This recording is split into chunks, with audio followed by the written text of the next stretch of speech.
Welcome back to the garden, everybody.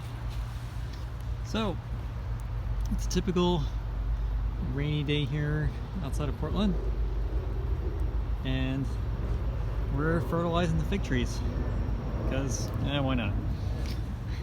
I have someone staying with us who likes to start fires, and I just watched a video from Steven at Skillcult, and I learned that the ash that's left over from fires is very high in calcium, and fig trees love calcium. So I'm going to spread this ash around, fertilize the fig trees a little bit so that we'll get a nice harvest for next year. And we've also got, like, it looks like maybe a few chips of biochar, which should be good for them. So that's what I'm up to today. Oh, looks like I picked a rock out of here. Put that back.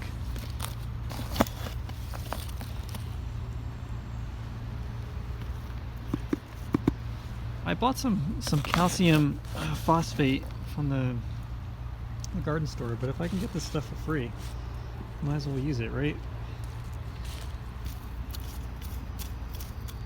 Free stuff is good stuff. And we're getting this from basically the arborvitae hedge over there that I've been cutting down.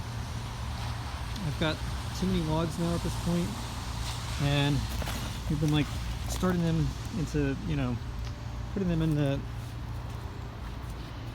the little burn area, starting little fires, enjoying them, and then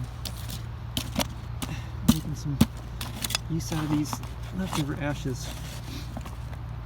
Now, if I wanted to, I could turn these into, I could have stopped a little bit before this and turned this into biochar, which I think I will probably do that as well, just because that's also useful. But I've got a lot of wood at this point, and there's going to be many more fires, I think, before the winter is over, so got a lot more to do. I've got, let's see, 6 fig trees over here. I'm going to kind of spread this around a little bit, and then hopefully this makes a difference next year with the fruits, especially like the little ones. They had some trouble holding on to their fruit. So that's probably more to do with like not enough water than not enough calcium, but having more calcium is helpful too, I think. So that's it for now. Just a little quick video. See y'all next time.